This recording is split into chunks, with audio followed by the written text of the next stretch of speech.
Oke. Selamat pagi Mas. Mas dari pesantren. Dari Pondok Pesantren Darut Tauhid. Oke. Selamat pagi Mas.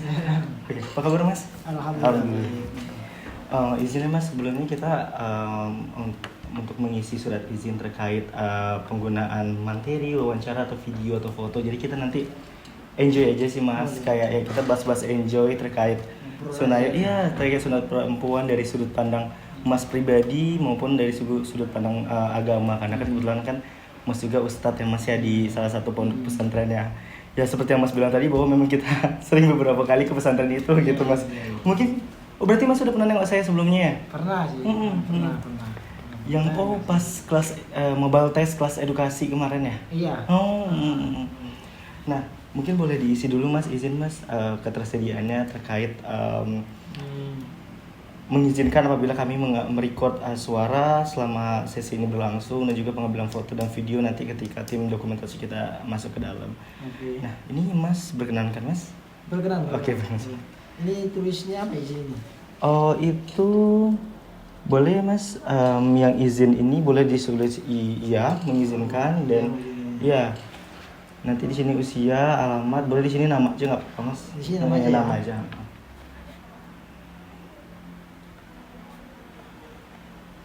Nama, habis itu usia, alamat ya. Boleh di alamat pondok pesantrennya boleh juga. Kebetulan pondok pesantren, berarti Mas tinggal di sana gitu ya Mas? Iya, tinggal di sana. Oke.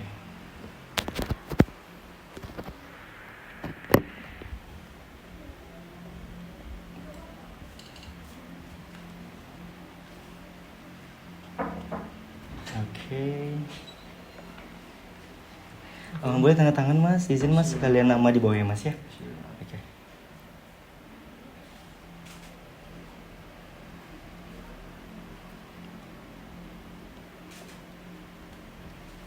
Oke, Mas izin, berarti saya ambil aja Mas ya. Oke. Nama Mas Nur Holis. Oke, Nur Holis. Mas Nur Holis. Itu Mas asalnya dari mana Mas? Dari Cirebon, dari Jawa. Oh, Cirebon, Jawa. Iya. Cirebon masih Jawa mana ya Mas? Jawa Barat. Oh, saya juga Jawa Barat Mas, kebetulan ya. Jadi ayah dari Cianjur tapi kami beli rumah di Bogor. Kami beli rumah di Bogor, bunda dari Karawang. Sunda ya, saudara Sunda. Tapi kami sekarang tinggalnya di Bogor karena karena kami beli rumah di Bogor gitu Mas. Di Gunung Batu sih Mas, atau kalau misalnya kita bertemu di Jawa bisa bisa banget kita jumpa di Bogor. Oke. Izin Mas usia 29 tahun ya Mas ya. Oke, izin berarti Mas memang background pendidikan terakhir kan Mas?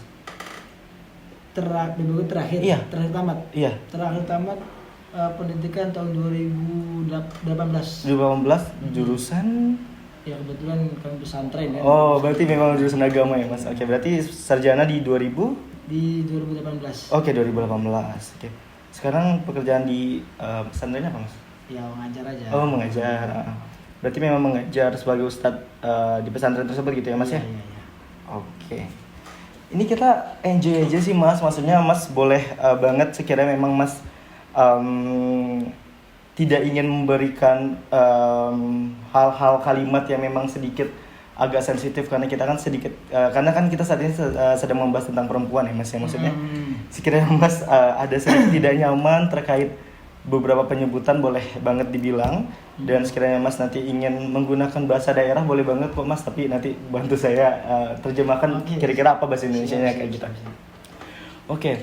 Mas sebelumnya tahu nggak Mas terkait sunat perempuan atau pernah dengar nggak sebelumnya? Mas? Ya pernah. Oke Mas, ini Mas pernah maaf Mas sudah menikah tuh belum? Proses. Oh proses, oke. Berarti karena ini saat ini masih sedang proses ya Mas ya. Berarti sebelumnya itu pernah mendengar atau melihat atau bagaimana Mas? Kalau melihat belum, cuman mendengar ya.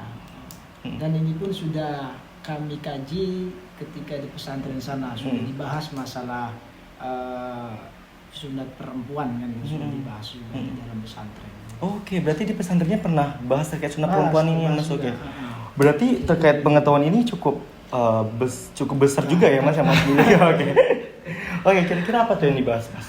Kalau di sana waktu di pesantren itu ada memang daripada pesantren itu ada makalah pertanyaan itu kan bagaimana hukum sunat kepada perempuan kan. Jadi menilai daripada sejarah kan sunat itu kan ngikut kepada syariat Nabi Ibrahim.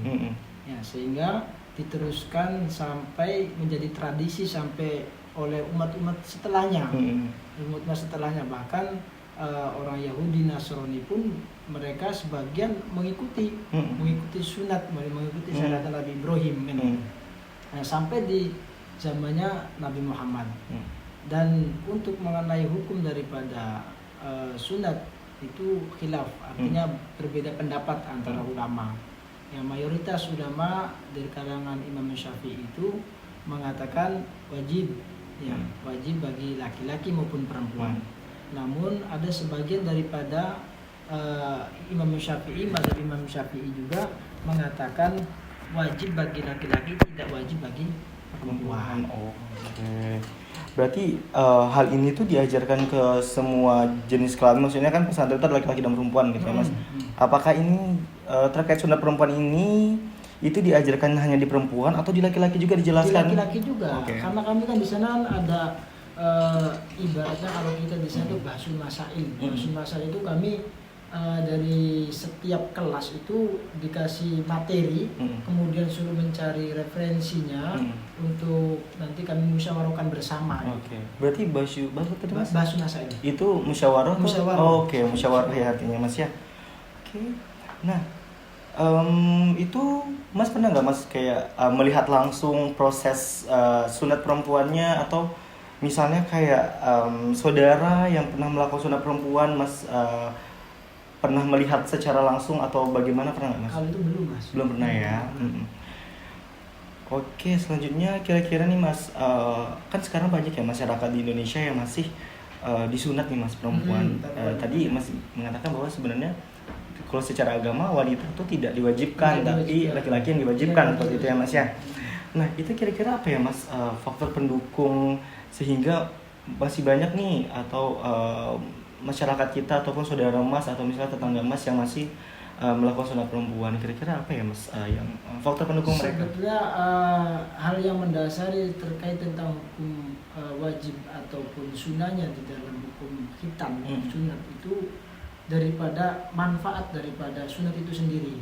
Kalau bagi laki-laki kan kenapa dikatakan wajib? Karena di dalam kelamin laki-laki itu terdapat najis, sehingga kaitannya dengan ibadah. Nah, kalau tidak disunat maka dia sholat dalam keadaan bawa najis, sehingga sholatnya tidak sah. Nah, kemudian kalau untuk perempuan, hikmah diantaranya atau manfaat daripada orang itu sunat itu bagi perempuan hanya sekedar sebatas li ziyadatihi ladatu jima, artinya untuk menambah kenikmatan, di dalam berhubungan intim. Itu bagi perempuan, sehingga di situ tidak ada kaitan najis atau tidaknya, sehingga maka hukum untuk perempuan itu sunnah.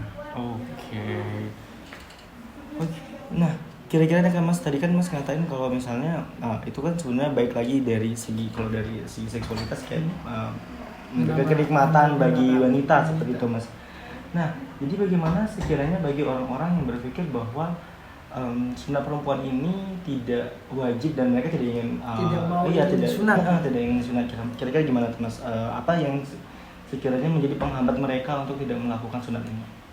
Ya, sebetulnya ini hanya sebatas hanya sebatas keyakinan aja sih sebetulnya.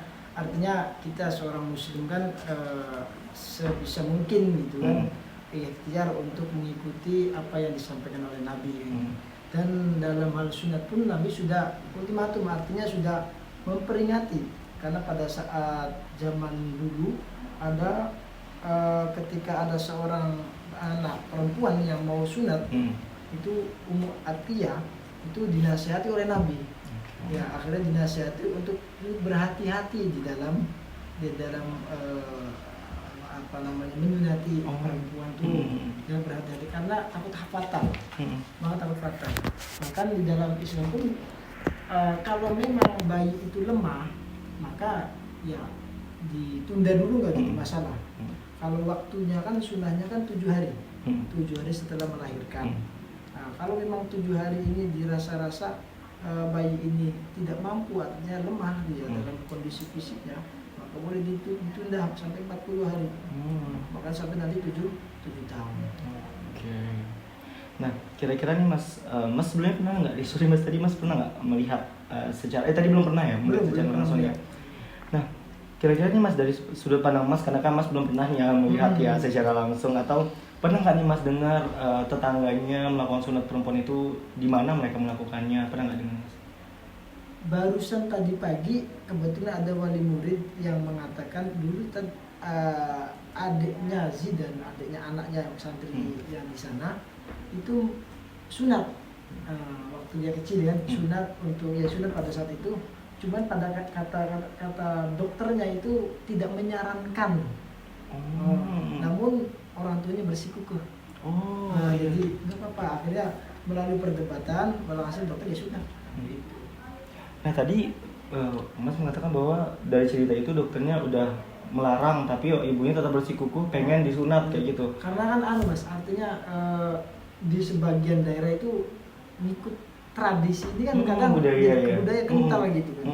Sehingga ya ngikut sebagai kayak sebagai hukum misalnya, seolah-olah kita kalau tidak mengikuti hal itu kita gimana gitu. Iya benar. Nah itu Mas tadi dari hasil perdebatan itu, jadi bagaimana dokternya? Apakah bersedia dari? Akhirnya bersedia. Bersedia. Melalui perdebatannya tadi, baru sudah pegang hari. Baru akhirnya ya sudah mungkin ya sudah, kalau ada tanggung jawab terserah, mau tanggung jawab mungkin di situ. Berarti ini baru banget kejadiannya Mas ya? Kalau baru banget enggak, ya baru banget dapat informasi itu ya. Cuman kebetulan kalau di sunat anaknya sudah gede. Udah gede ya, oke. Anaknya sudah gede. Jadi cerita dulu adanya gitu waktu yang perempuan waktu sunat begitu. Jadi melalui ada perdebatan sama dokter. Oke. Itu berarti di klinik kah Mas, di rumah sakit ada nggak pernah disebut? Belum tanya secara lanjut saya. Oke. Yang penting sama dokter gitu ya Mas ya. Oke. Nah kira-kira menurut Mas nih selain dari di dokter secara langsung, berarti bisa jadi itu dokter mandiri, bisa jadi ya Mas ya? Iya kurang tahu. Ya, oke. Nah kira-kira menurut Mas tempat-tempat yang menyediakan sunat itu di mana aja tuh Mas, sunat perempuan ini Mas? Dari yang Mas ketahui atau? Ya mungkin apapun gitu? ada praktek-praktek begitu ya. Kalau di tempat saya kurang begitu tahu yang perempuan, cuman kalau yang laki-laki kan biasanya ada juga kan, sunat kan gitu. Iya. Ada di daerah Tenayan juga ada di menerima sunat begitu. Kalau sunat laki-laki kan memang kayak gamblang secara umum ya. Benar-benar. Kalau sunat perempuan sangat tertutup ya Mas yang, dan juga kan sebenarnya juga dari segi aturan juga memang sunat sudah tidak diperbolehkan lagi seperti itu Mas. Sebetulnya ya itu aja. Oke. Mungkin kata dokter ya, mungkin pendapat daripada dokter kan lebih lebih mempertimbangkan kekhawatiran yang terjadi. Benar. Jadi ya makanya Nabi pun mengingatkan betul sama tukang sunat yang dia di Madinah itu, kamu sunat kamu hati-hati, jangan sampai fatal gitu. Karena sisi lain Nabi itu membiarkan, sisi lain Nabi mengingatkan, karena jangan sampai fatal nanti, jangan sampai menyakiti gitu. Sampai nanti kalau ada para khilafah ulama yang mengatakan itu, kalau memang prosedurnya tidak sesuai dengan syariat, maka ya nggak boleh gitu. Oke, siap Mas. Sebelum kita lanjut Mas, kalau misalnya sekiranya Mas mau minum dulu boleh banget Mas, silakan. Tapi tadi di depan kita udah kasih juga kan minum Mas. Maksudnya kalau misalnya karena kita cukup panjang ya Mas, kalau minum boleh dulu. Nah ini mungkin untuk diskusi kita Mas, diskusi enjoy kita ini paling lama itu 1 jam. Tapi apabila memang sekiranya data yang kami butuhkan itu sudah terpenuhi, kita bisa lebih cepat gitu Mas. Saya enjoy Mas aja sih sebenarnya. Kita ya berharap dari hasil interview ini kita bisa memberikan masukan kepada kementerian sebenarnya Mas. Iya. Jadi kebetulan kegiatan ini itu berlangsung di 2 provinsi Mas, ada Provinsi Riau sama Kalimantan Selatan. Iya, jadi kebetulan yang di Provinsi Riau kita dari PKP Riau, dan saya Dika menjadi salah satu dipercaya untuk menjadi enumerator pada kesempatan kali ini kayak gitu. Jadi kita PKBI sangat berharap informasi dari Mas dari sudut pandang agama yang ternyata dari segi agama tuh ada juga aturannya seperti itu ya Mas yang siap. Ini kita lanjut lagi Mas ya. Boleh. Oke, siap. Nah, kira-kira nih Mas tadi kan kita memang Mas mengatakan bahwa juga mungkin dokternya juga khawatir nih apabila memang kalau misalnya perempuan disunat itu akan terjadi sesuatu yaitu setelah disunat tersebut kayak gitu. Nah, kira-kira menurut Mas dan apakah dari cerita yang Mas dapat dari seorang ibu itu dia pernah bilang nggak Mas dia pernah mendapatkan perlindungan atau pelayanan dari pra dan juga pasca? Kan di awal dokternya tuh udah ngelarang gitu kan. Nah, kira-kira kan ternyata dari hasil bersikukuh atau ibunya yang pengen banget anaknya disunat, mungkin ini salah satu faktornya adalah karena ibunya yang agamis mungkin bisa jadi ya Mas ya. Itu yang mengakibatkan dia memang bersikeras pengen disunat kayak gitu bener. Nah, berarti dari hal itu pernah nggak dibilang nih Mas dari pranya atau dari paskanya setelah disunat itu apa yang terjadi dan ada nggak yang diberikan perlindungan dari si dokter itu? Karena kan dokter awalnya ini udah bersikukuh nih nggak pengen. Belum sih Mas. Belum menanya sampai hal itu. Cuma hanya sebatas ketika saya bikin itu ya komen aja, nanti anak saya begitu. Belum saya tanya, maksudnya prosesnya bagaimana, di mana tempatnya, dengan siapa ya, belum saya dalami sampai situ. Oke, berarti belum sampai detail cerita terkait terkait sekiranya sebelumnya itu apa nih pelayanan yang diberikan atau setelahnya apa nih atau ada perawatan atau ada pemeriksaan lanjutan setelah dioperasi belum ada ya Mas ya. Oke. Tapi dari cerita tersebut memang ternyata ibu itu memang pengen anaknya disunat. Nah itu memang ibu ini Mas, maaf Mas, apakah ibu ini anaknya juga sedang di pesantren yang Mas sekarang bekerja atau gimana? Abangnya di pondok kami. Kebetulan adanya punya adik perempuan. Nah, itu yang dimaksud tadi yang melalui perdebatan dari disunat itu. Sehingga ya, tahun ini pun dia mau masukkan ke pondok kami juga. Oke. Nah, kan Mas berarti kan Mas bilang tadi di awal bahwa Mas pernah melakukan pemberian materi terkait sunat perempuan dan juga sunat laki-laki kayak gitu. Nah, dari cerita si ibu ini Mas pernah nggak memberitahu bahwa sebenarnya sunat perempuan itu nggak wajib loh gitu untuk seorang perempuan dari segi agama kayak gitu? Belum sih Mas ya.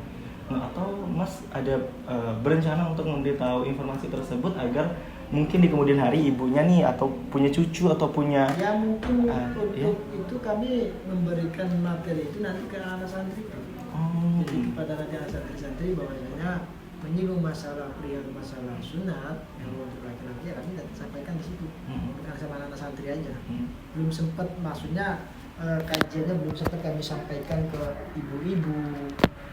Mungkin kalau ada sistem biasanya saya tuh ngisi pengajian ibu-ibu majelis taklim yang ada di Pekanbaru ini biasanya ya bisa juga nanti kalaupun nanti saya ada kesempatan memberi materi tak sampaikan juga. Oke, siap Mas. Dan semoga ketika anak tersebut yang mendapatkan informasi ini juga bisa memberikan informasinya ke orang tuanya yang belum mendapatkan informasi tersebut, dan ya semoga orang tuanya juga bisa lebih aware ya Mas. Maksudnya ya memang kita mengikuti agama tapi kan ternyata ibunya mungkin belum tahu kalau misalnya wanita itu adalah sunnah seperti itu ya Mas ya.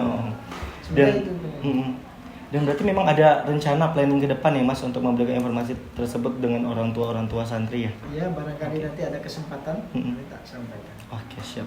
Dan semoga dari hal ini masyarakat yang, karena kan kita di Indonesia ini mayoritas muslim ya Mas ya, maksudnya tidak terlalu kan jatuhnya sekarang nih orang tua mungkin pengaruh dari nenek atau sepuhnya tradisi, gitu.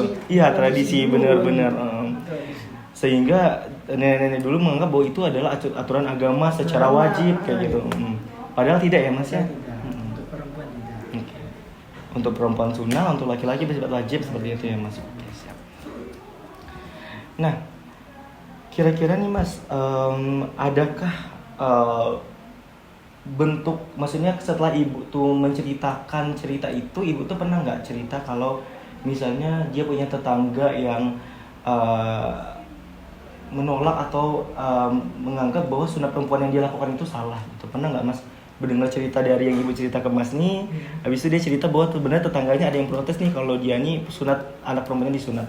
Ada nggak Mas? Belum pernah. Oh, belum pernah ya Mas ya? Atau ibu tuh pernah cerita nggak respon keluarga atau respon Mungkin masyarakat? ada yang ada itu kebetulan saya nggak ada ngajar di luar. Kemudian mamanya bilang apa sih hukum apa sunat menyunati anak perempuan. Akhirnya saya sampaikan juga. Gitu. Cuman nggak tahu ibu itu hanya sebatas tanya itu saja. Maksudnya nggak tahu kelanjutannya menyunati anaknya atau tidak, kami kurang tahu. Oke. Itu berarti di luar pesantren ya Di luar pembahasannya? pesantren, di masyarakat. Oh berarti memang udah sempat juga masyarakat terpapar ya Mas ya? Iya sempat, Oke. karena kami ada ngajar di luar sehingga mungkin ibu itu nanya masalah-masalah. Oke, berarti kalau hal itu jatuhnya karena Mas turun ke masyarakat nih, anggap aja Mas masyarakat yang pengen memberikan informasi nih kepada si ibu untuk sebenarnya sunat perempuan ini nggak wajib loh gitu ya Mas ya. Dan harapannya memang si orang tua bisa lebih benar mendapatkan informasi tersebut ya Mas ya, gitu ya. Oke. Berarti yang terkait perlindungan pasca sunat tersebut belum pernah Mas dengar ya Mas ya? Oke. Nah, dan selanjutnya Mas, apakah ada nih lembaga adat yang ikut berperan penting nih Mas dalam pengurangan jumlah sunat perempuan yang ada di lingkungan Mas? Apapun Mas pernah mendengar atau apapun itu? Kalau kembali lagi tadi ya, karena untuk khitan perempuan itu tertutup, sehingga kalau di daerah kampung-kampung itu berjalan dengan sendirinya aja. Artinya dari lembaga adat, dari orang tua dulu juga, karena kami doktrinanya biasa memang tradisi itu kayak sebagai hukum gitu. Jadi sehingga mereka berjalan dengan sendirinya aja. Kayak punya anak perempuan, dia langsung laksanakan eksklusi gitu aja. Jadi selama ini belum ada artinya seperti memberitahu tentang hal itu terhadap masyarakat terhadap ibu. Nah, bagaimana dengan peran dukun kampung, Mas? Karena kan banyak nih nenek-nenek, biasanya kan ini yang mendorong untuk sunat perempuan biasanya ibunya ibu gitu ya, Mas ya. Nah, kira-kira bagaimana sudut pandang Mas terkait peran dukun kampung dalam pelaksanaan sunat perempuan ini, Mas? Dan bagaimana pasca setelah mereka melakukan sunat perempuan ini? Sebetulnya kalau ya tadi kembali ke praktek daripada kita itu sendiri sih, makanya sangat fatal, artinya Nabi itu sangat berhati-hati mengingatkan terhadap yang dukun sunat itu supaya berhati-hati di dalam melaksanakannya. Jadi cuman kita nggak tahu artinya apa dukun-dukun sunat yang sekarang ini sesuai dengan kriteria melalui syariat atau tidak, kita kan tidak tahu. Itu malah kalau tidak sesuai dengan kriteria syariat, nanti kan bahaya. Iya, benar-benar. Padahal artinya itu kan hanya sebatas sunnah. Jadi kalau memang dirasa-rasa madorotnya, artinya dampaknya lebih besar daripada kemanfaatannya, ya jadi masalah nggak dilaksanain. Oke. Nah, jadi menurut Mas pernah nggak nih Mas melihat puskesmas kah, bidan kah, atau organisasi yang memberikan sosialisasi terkait pengurangan pelaksanaan sunat perempuan, atau pernah nggak Mas mendengar atau melihat organisasi seperti lembaga juga seperti puskesmas dan organisasi atau lembaga berhubungan dengan kesehatan memberikan informasi terkait sunat perempuan ini? Pernah nggak Mas? Belum pernah ya Mas. Dan karena Mas belum mendengar, menurut Mas? Ya mungkin belum tahu juga. Iya, belum tahu. Tapi kalau di kampung kami nggak ada, artinya acara kayak semisal perkumpulan dari puskesmas kemudian terjun ke masyarakat untuk mengenai hal itu, membicarakan tentang hal itu, belum mendengar gitu. Dan juga kebetulan istri daripada abang saya pun kan perempuan semua anaknya. Tapi yang kita belum tanya juga tentang hal itu kan. Oh, belum pernah juga ditanya terkait sunat atau enggak gitu ya, Mas? Mungkin kalau tahu begini mau aku tanya juga, cari informasi. Oh iya, benar. Kira-kira itu.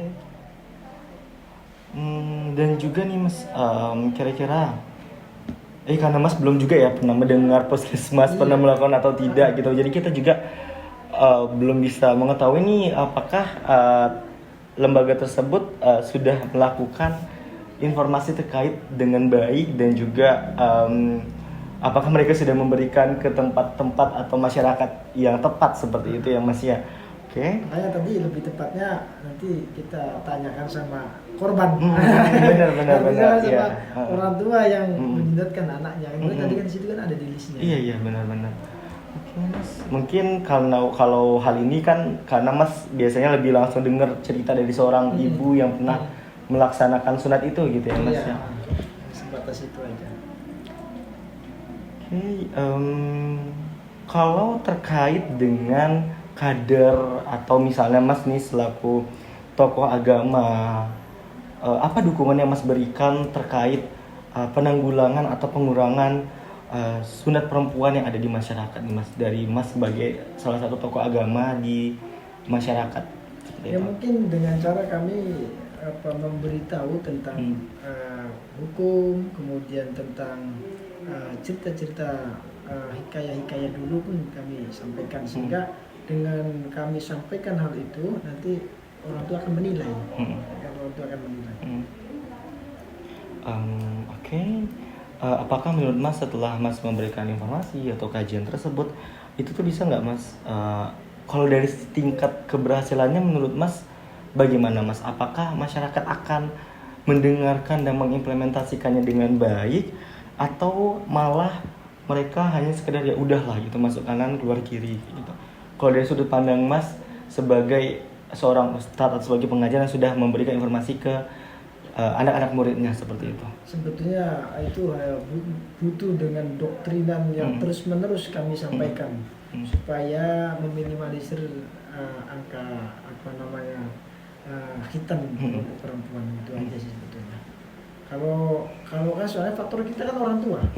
Orang tua itu kadang nenek kakeknya itu mendukung juga gitu. Mendukung untuk mengikuti hal itu juga, sehingga ya temurun terus begitu. Kami juga begitu, kami juga akhirnya nggak terputus-putus. Iya, gitu. benar.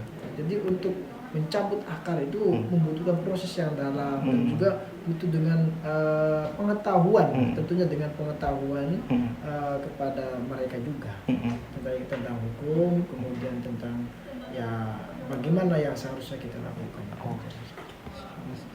Nah, kira-kira nih Mas, dari hal tersebut apa nih kalau misalnya nih Mas turun ke lapangan, apa yang Mas khawatirkan? Kendala apa yang Mas khawatirkan terkait pemberian informasi yang Mas akan lakukan kepada masyarakat tersebut? Ya mungkin mereka lebih susah juga, artinya ya seperti tadi ketika kami memberikan, seandainya kami ada kesempatan memberikan kalau menyuruh enggak ya, kalau kami menyuruh pun enggak, cuman kami memberi pengetahuan tentang hukum, bagaimana ya di bidang kami tentang hukum kita nih anak perempuan itu sendiri sih.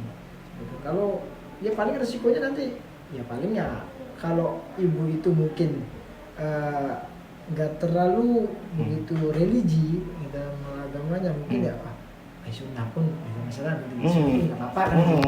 Cuman kalau orang tua yang terlalu sunnah harus begini, jadi kadang sebagian orang tua kan terlalu fanatik juga. Kan kita dalam agama pun ya terlalu fanatik dalam agama pun nggak bagus juga kan. Jadi kita lihat kondisi aja. Makanya sunat itu kayak sunat perempuan, awalnya sunat, tapi kalau memang bayinya itu memang tidak mampu dirasa-rasa lemah, kemudian kita paksakan, makanya haram, makanya nggak boleh, menyakiti. Oke.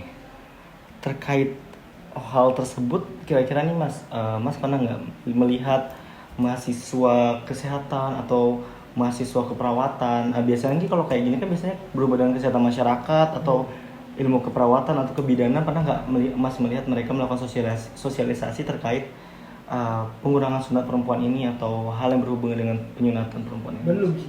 Cuma ya kami pun aja berjumpa sama orang-orang dari kesehatan juga. Abang ini sama kawan-kawan gitu. Oh iya. Selain itu kami belum pernah jumpa komunikasi langsung sama orang-orang kesehatan. Oh itu pun berarti yang kemarin kami datang ke pesantren mas itu? Iya, Itu baru pertama kali. Jumpa sama tim kesehatan Oh, lah. oh iya. Biasanya komunikasi. Berarti memang sebelumnya di pesantren tersebut belum ada ya mas ya? Oke.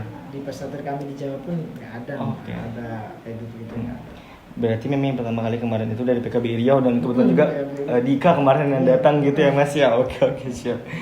Nah selanjutnya itu kira-kira nih mas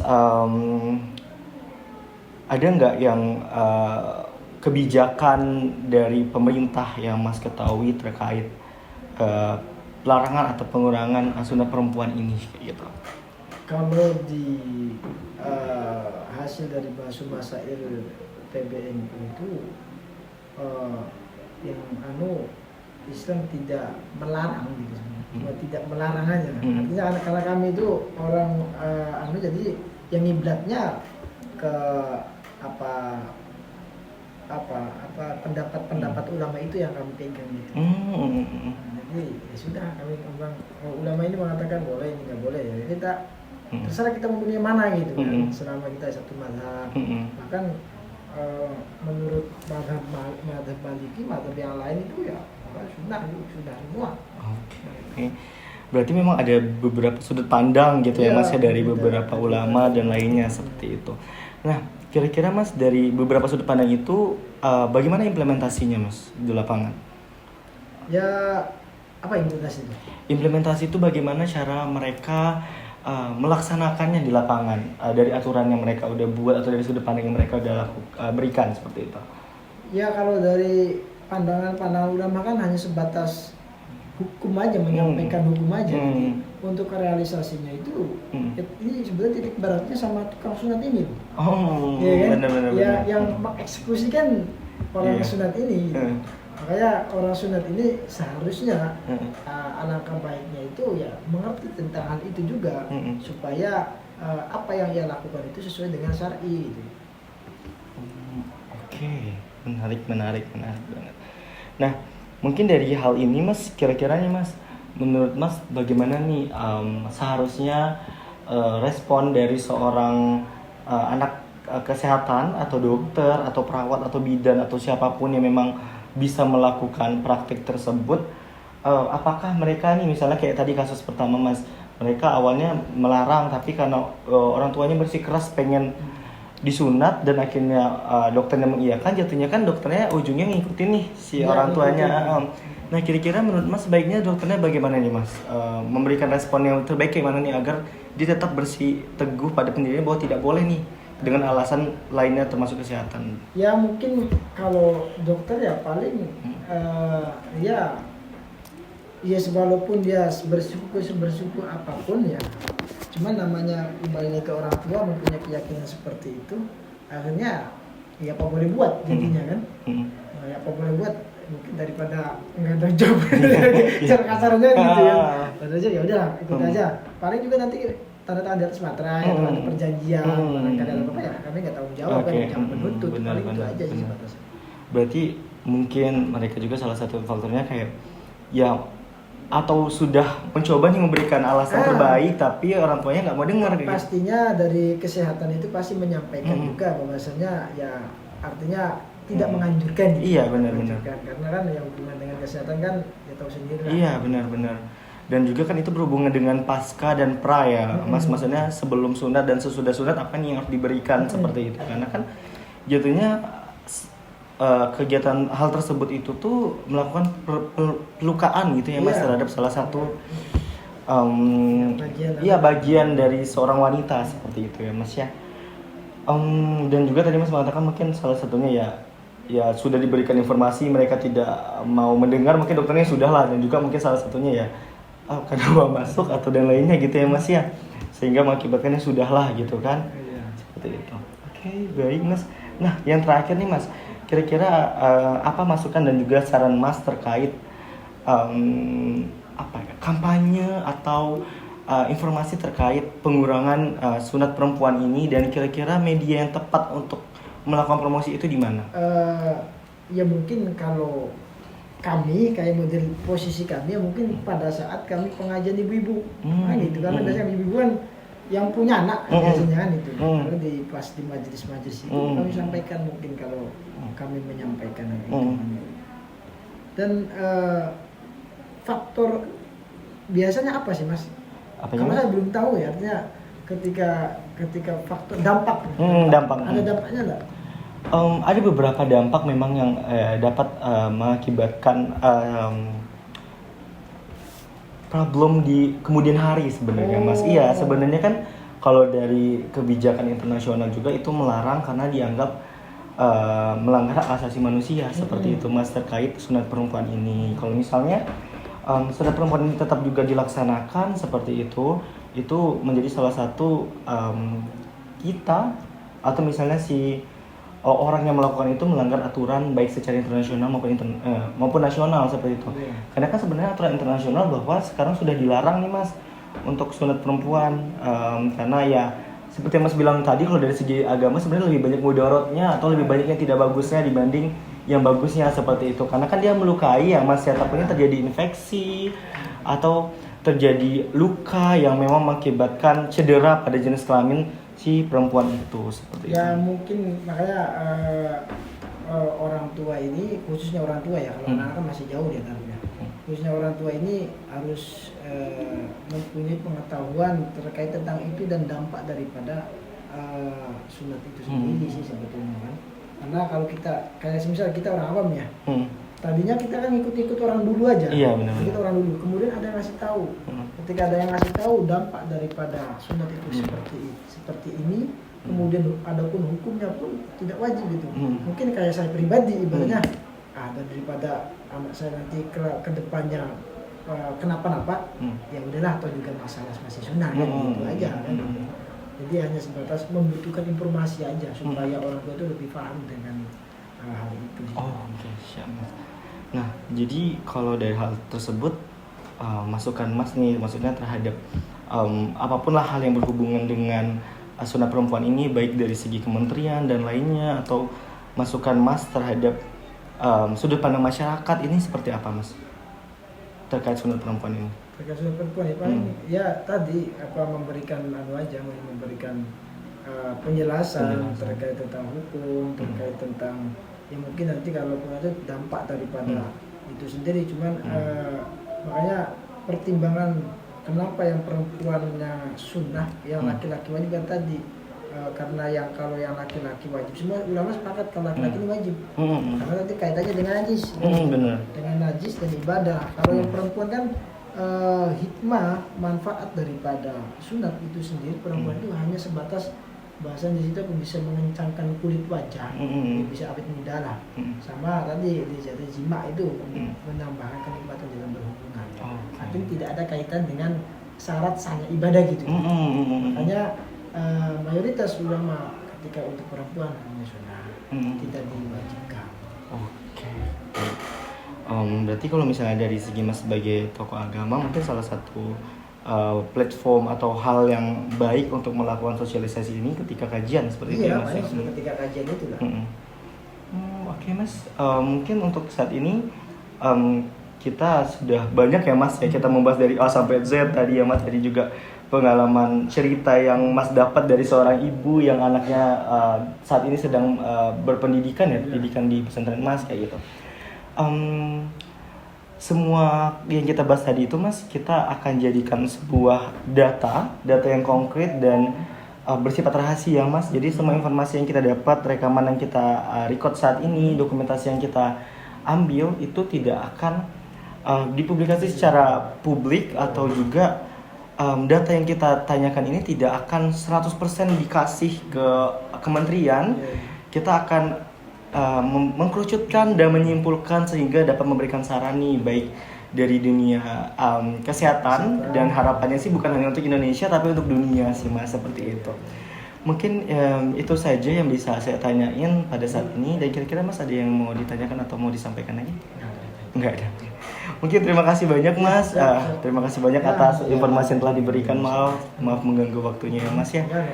Kita boleh ke depan lagi Mas? Oke, terima kasih banyak Mas.